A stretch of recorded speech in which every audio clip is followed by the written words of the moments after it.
好，来继续来看台中市政府去年来推动着消防公车来服务着偏乡的民众，反应真好。今年伫个台中市议长的争取之下，嘛互消防马士顺利来驶入去清水。安尼一来，住伫清水较庄卡的时段，嘛会当事先先来叫车，或者是随会随停来坐这种的消防的公车，出入是加正利便。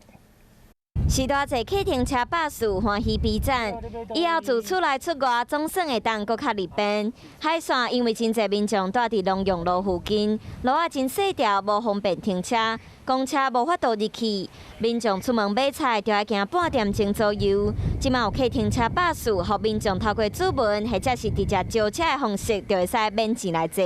公车那个时候较无啦，因为无公车路线嘛。公车有当啊较恶等。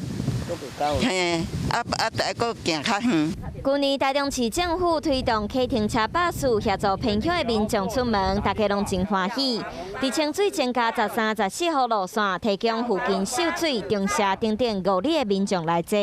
沙鹿是增加15号路线，一天大约有10班，互海线的乡亲拢真欢喜。让长辈跟民众出门更加的方便，然后民众可以免费搭乘，需要提前1天预约，也可以随招随停。